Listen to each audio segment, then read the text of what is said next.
کیونکہ مجھے عادت ہے بہت سارا کھانا بنانے کی۔ میرے ہاتھ کا کھانا کھا کر مدرسے کے بچے بھی خوش ہوں گے۔ مولانا صاحب یہ بات سن کر حیران رہ گئے۔ وہ کہنے لگے، ٹھیک ہے بیٹی، اگر تمہیں کھانا بنانا آتا ہے تو ہم تم سے ہی بنوائیں گے۔ پھر چند گھنٹوں کی محنت کے بعد میں نے اس قدر لذیذ کھانا تیار کیا کہ جس نے بھی کھایا وہ تعریف کیے بنا نہ رہ سکا۔ میں بہت خوش تھی کہ سب کو میرا کھانا بہت پسند آیا۔ لیکن 2-3 دن بعد مولانا صاحب کہنے لگے، بیٹا تم بے آسرا ہو کر اس گھر میں آئی تھی، لیکن اب میں تمہیں ایک سہارا دینا چاہتا ہوں۔ یہ سہارا بہت مضبوط ہے۔ میں اپنے بیٹے سے تمہارا نکاح کرنا چاہتا ہوں۔ یہ سن کر میں حیران رہ گئی تھی، گھبرا کر کہنے لگی، مولانا صاحب یہ جانتے ہوئے بھی کہ میں ایک گھر سے بھاگی لڑکی ہوں، کیا آپ کو مجھ پر کوئی اعتراض نہیں؟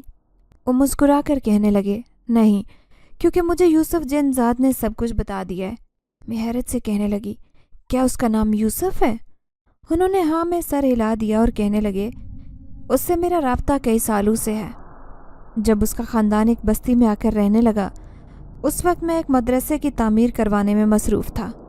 حافظ قرآن تھا، لیکن کچھ دنوں میں مزدوروں کو غیر فطری معاملات پیش آ رہے تھے۔ سب کہہ رہے تھے کہ یہاں پر کسی جنات کی بستی ہے۔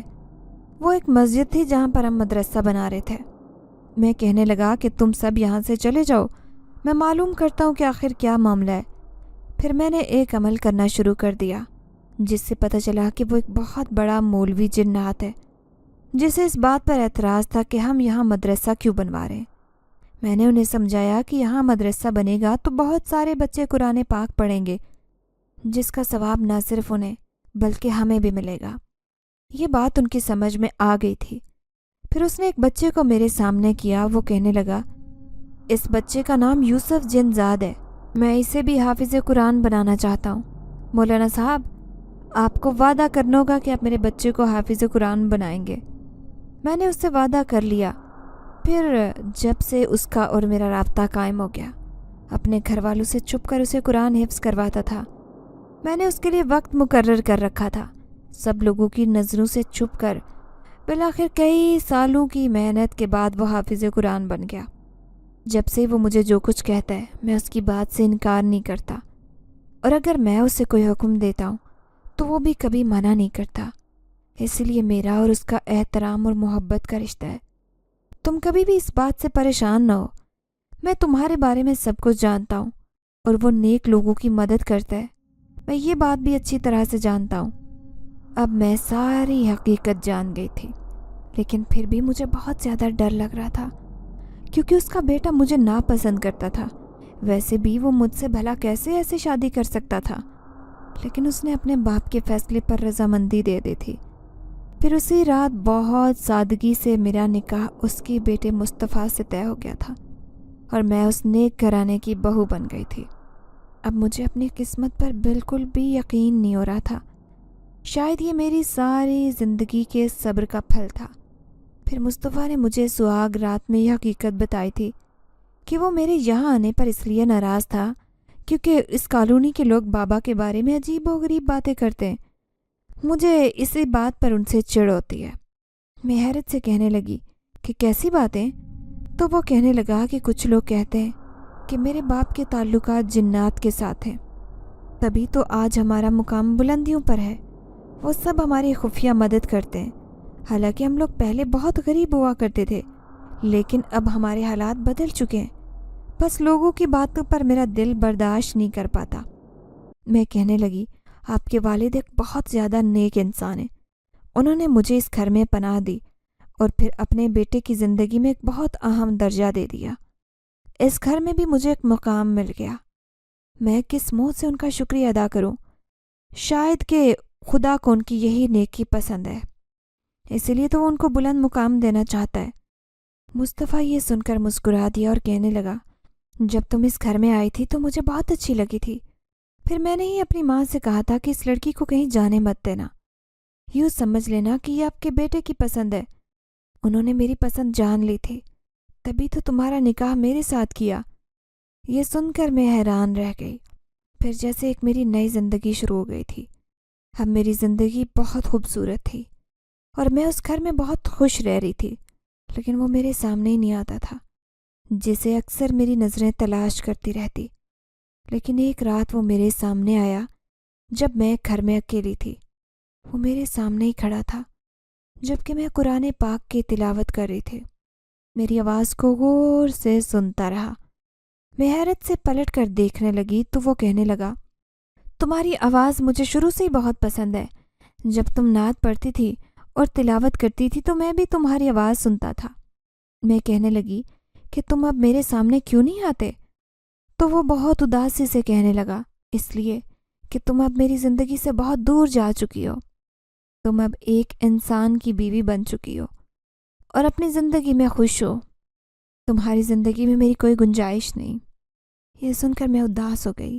پھر وہ کہنے لگا، اب میں اپنی بستی میں واپس جا رہا ہوں کیونکہ میں اپنی بستی کے بچوں کو قرآن پاک پڑھاتا ہوں اور اس سے مجھے بہت خوشی ملتی ہے۔ میں نے دعا کے لیے ہاتھ اٹھائے اور کہنے لگی، میں تمہارے حق میں بھی دعا کروں گی کہ خدا تمہیں بہت کامیابی دے۔ تم ہمیشہ دوسرے انسانوں کی ایسے ہی مدد کرتے رہو۔ میری بات سن کر وہ مسکرا دیا اور میرے سامنے سے غائب ہو گیا۔ پھر کبھی پلٹ کر میں نے چچا یا چچی کی زندگی میں جانے کی بھی کوشش نہیں کی، کیونکہ وہ ایک نیک جن ذات تھا جو میری زندگی بنا کر چلا گیا تھا، اور آج میں ایک بہت ہی خوبصورت گھرانے کی بہو بن کر اپنی زندگی گزار رہی تھی۔